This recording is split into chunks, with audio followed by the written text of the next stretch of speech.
Good morning, students, and welcome back. Today is the start of our online learning experience where we will be engaging in the distance learning that we have to do in order to stay safe and healthy. This is your first lesson and hopefully it should not be too difficult.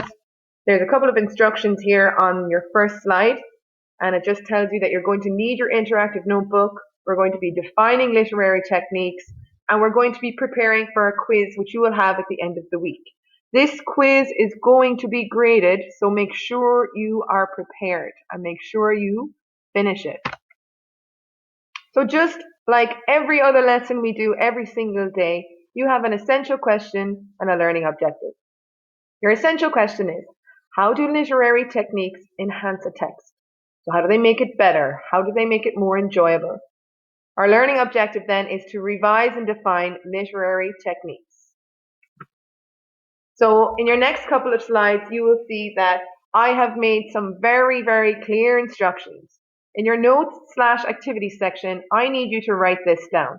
Common literary techniques used in narrative writing. That is going to be your subtitle. So when you are taking notes, you take them underneath that title. You must make note of the next slides in your interactive notebook, and you need to write down the underlined text. Please don't forget to use a red pen.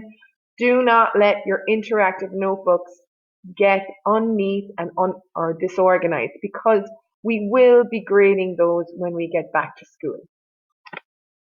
So the first thing you need to do before you begin to take any notes is I need you to watch this video on YouTube. When you are watching this video, I want you to just pay close attention to the different things that come up. Okay, once this video is finished, read through your slides. These slides will reinforce or remind you of the information that came up on the YouTube video. And this is where you need to start making notes. So I'm going to briefly go through these, okay? And then you are going to make the notes yourself and continue the exercise. So figurative and literal language. These are things that we have briefly looked at in class. Okay, so as you can see here, the figurative, I will always look out for you.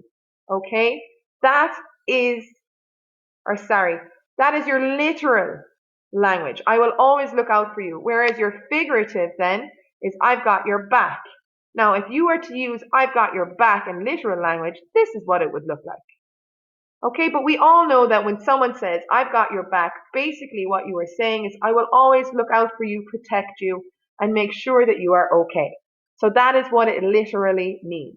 So we are going to be focusing on the function of these figurative and literal phrases throughout today's lesson. Okay, so I need you to take down what literal means, and I need you to take down what figurative means. Okay, see the way these are underlined and we use a different color pen?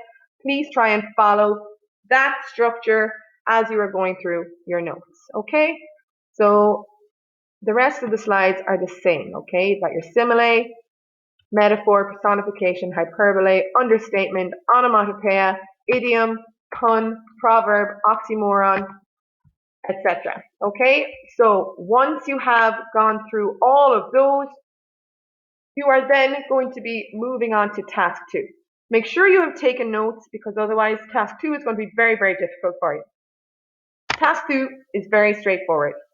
Once you're finished taking your notes, you go back to Google Classroom and you click on the tab or the box with task 2 or the document named task 2 in your lesson for today.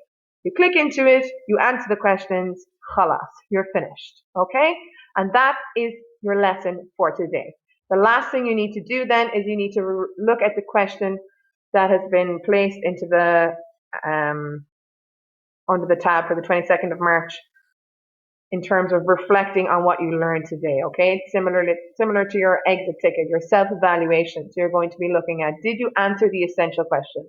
Have you achieved what you went to achieve today? I hope that this lesson is pretty effective and I hope that it doesn't cause any major difficulties for you. Please remember to contact me over email if you have any questions, or equally you can post in the Google Classroom newsfeed.